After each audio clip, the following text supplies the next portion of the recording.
Hoje em nosso canal você vai ouvir mais uma história assustadora, mais uma história arrepiante contada por quem a presenciou.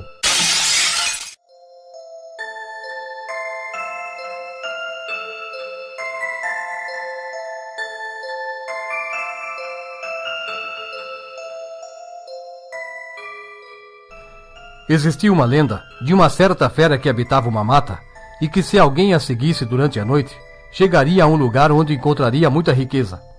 O fato que iremos narrar hoje aconteceu em meados do ano de 2004 em Mogi das Cruzes, no estado de São Paulo, numa região pouco afastada do centro da cidade, mais precisamente nos arredores da Serra de Itapetí. Mogi das Cruzes é o mais populoso município da região do Alto Tietê. Esta cidade acolhe colônias de todos os cantos do mundo, com destaque especial para a colonização japonesa e a considerável população nordestina. O ponto mais alto de Mogi das Cruzes é o Pico do Urubu, localizado na Serra do Itapetí. Durante os séculos 19 e 20, muita criança tinha o desejo enorme de entrar na mata da serra e subir até o Pico do Urubu. Mas o medo provocado pelos causos contados por seus pais as impediam de se aproximar daquele local. Diz a lenda que alguns lenhadores e caçadores que passavam por ali muitas vezes à noite, retornando para seus lares, escutavam roncos e latidos iguais aos de um cachorro, mas dava medo. Parecia que um espírito do mal rondava sobre as árvores na escuridão. Quem conhecia essa história evitava ao máximo aquela passagem. Era comum entre eles um relato de que muitos exploradores do passado, que mesmo em posse de armas de fogo trazidas de Portugal, ao se aventurarem durante a noite naquele pico, desapareciam inexplicavelmente. Acreditava-se também que antigos comerciantes escondiam naquele pico seus baús debaixo da terra. Baús cheios de utensílios de ouro e de prata. Mas ninguém encontrou tal riqueza. Ninguém era corajoso bastante para entrar na mata à noite, esperar a fera passar e segui-la, pois era esse animal que os levaria aos potes e baús de ouro. Diziam que os olhos do animal brilhavam como chamas iluminando o caminho a ser percorrido. Mas ficava a dúvida: a fera os levaria até o ouro ou os atrairia a uma armadilha? Muitas pessoas contavam que essa era a única maneira de se aproximar dos tão atrativos esconderijos. Era certo que quando um grupo de aventureiros se aproximava daquela serra na escuridão, dava para ver somente as luzes dos seus lampiões, e muitos seguiam a luz do lampião de algum companheiro ao longe, achando que era o brilho dos olhos da fera que os estavam guiando. Durante o dia, alguns homens vinham e montavam barracas ao pé da Serra de Itapetí, enquanto caía a noite ao som de uma urutau que saía do seu ninho, causando frio na espinha vertebral de muitos. Com calafrios, tremedeira e sentindo seus cabelos arrepiando, alguns saíam dali sem olhar para trás e voltavam para seus lares.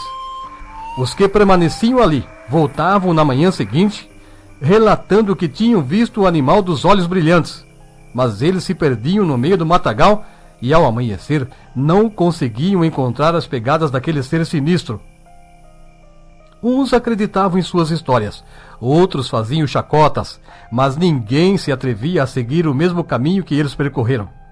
Conta-se que há mais de 100 anos, uma mulher se levantou de madrugada, caminhou por uma estradinha e foi até perto da serra para pegar um feixe de lenha, para acender o fogo e preparar o café. Ela saiu antes do sol nascer. Quando ela estava prestes a voltar para casa, com os primeiros raios de luz do dia, ela viu alguma coisa brilhando entre as raízes de uma grande árvore. Aproximou-se cuidadosamente, abaixou-se e pegou aquele pequeno objeto. Era um ornamento igual aos que os ricos fazendeiros da época usavam nas selas dos seus cavalos. Hoje nós vamos conhecer a história do Cristiano. No ano de 2017, quando já se passavam 12 anos do ocorrido, Cristiano vem a público para contar o que ele viu numa noite perto de sua casa, quando ele tinha somente 8 anos de idade. Morando em Mogi, numa região onde existia iluminação pública, mas insuficiente para iluminar todo o local. Por ser uma região de agricultores, encontrava-se ali muito mato e árvores nativas, e algumas foram plantadas também pelos moradores. Por isso, a iluminação das ruas era insuficiente. Num certo tempo, o pai de um amigo do Cristiano estava construindo uma casa perto de onde ele mora. E perto daquela casa em construção, morava um homem que tomava conta do imóvel, evitando que desordeiros entrassem ali. Quando terminaram de construir a casa, o amigo de Cristiano, juntamente com seus familiares, se mudaram para lá. As mães deles eram muito amigas, então Cristiano e sua mãe foram visitá-los. Chegando na casa, o amigo o levou até o seu quarto, e ali ele mostrou algumas marcas das patas de um animal que tinha a altura de um homem adulto. Também tinha marcas de arranhões na parede. Depois, os dois amigos foram até a casa do homem que havia cuidado da construção, e aquele homem contou que numa certa noite, durante a madrugada, ele ouviu barulho vindos da construção, mas não era um ruído causado por pessoas. Então, quem estaria na casa? O que estaria procurando? Mas se não era gente, então o que era? Será que aquele novo morador e o vigia só queriam assustar alguém com aquela história? Negando-se a acreditar naquele relato, Cristiano sorriu, depois saiu dali, retornando à sua casa. Alguns dias depois, ele foi chamado para ir à festa de aniversário da prima do seu amigo. Até a meia-noite eles se divertiram bastante, comendo doces, bolos, brincando e conversando com outras crianças. Após cantar os parabéns, Cristiano quis ir embora. Ele foi chamar a sua mãe, mas ela disse que queria ficar mais um pouco com a sua amiga. Quando marcou 1h da manhã, ele decidiu ir embora sozinho. Sua mãe ainda não queria ir, mas sua casa não ficava longe dali. Então ele pegou a chave e saiu em direção a uma rua escura. Tudo caminhava bem até que ele chegou perto de sua casa. Lembrou-se que havia bebido muito refrigerante e sua bexiga estava cheia. Sentiu vontade de ir ao banheiro, mas sabia que não aguentaria chegar até a casa dele. Era tarde, estava escuro e não havia ninguém na rua, a não ser ele. Então resolveu procurar um cantinho ali perto da sua casa mesmo. Alguns segundos depois, aquele menino sozinho na madrugada levantou seu olhar na direção a uma cerca e viu que atrás dela tinha um vulto. Quem estaria ali naquela hora? Tinha uma lâmpada acesa na casa da vizinha que clareava aquele ponto, mesmo que de forma bem limitada, mas foi o suficiente para mostrar a imagem daquilo que estava parado na sua frente. Aquele ser tinha uma cor escura e aparentemente tinha o corpo coberto de pelos. Tinha orelhas longas igual ao de um cachorro e seus olhos brilhavam como duas lanternas. Dava para ver quando ele piscava.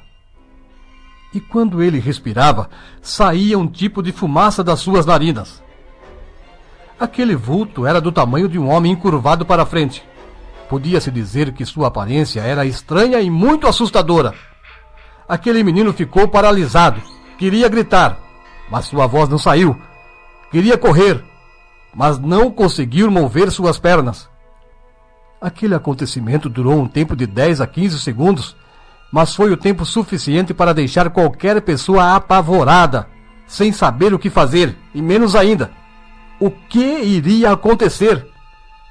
Então aquela criatura virou-se e seguiu em direção à mata da serra. Sem pensar em mais nada, a não ser entrar na casa, o menino correu até a porta, entrou e rapidamente se trancou lá dentro. Nessa hora começou a chorar e rezou pedindo proteção à sua mãe, irmã e padrasto que ainda estavam lá fora. O seu desejo também era que eles chegassem logo. Quando chegaram, eles o encontraram chorando, e após relatar o que viu, somente o seu padrasto acreditou nele. Sua mãe dizia que o medo fez com que ele imaginasse coisas. Mas naquele restante de noite, Cristiano não conseguiu dormir. Quando cochilava, acabava acordando depressa ouvindo passos. Era como se alguém estivesse caminhando ao redor da casa. Aquela criatura nunca mais apareceu, e não se ouviu ninguém comentando que alguém tenha visto aquele animal. Agora, com 21 anos, Cristiano ainda tem medo de ficar até tarde da noite na rua. Ele continua morando no mesmo lugar, mas hoje tem mais iluminação e mais vizinhos.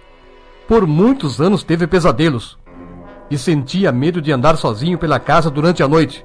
Nem mesmo ao banheiro ele ia sozinho. O seu desejo é que ninguém tenha a infelicidade de passar por uma situação parecida. Aquele garoto passou por uma situação completamente desagradável, tanto que até o medo que ele sentiu naquela noite parece acompanhá-lo durante a sua vida. Esse conto vai além da nossa imaginação e do nosso entendimento. Será que existe ou existiu um descendente da criatura de uma lenda com mais de 200 anos? Como poderíamos explicar aquelas marcas arranhadas na parede da casa em construção? Será que era fera? Mas o que ela pretendia? O que procurava? Será que a casa foi construída em cima do local onde tem um pote de ouro enterrado? Ninguém sabe. Exceto que esse e outros relatos vão ficar expostos no Contos do Além.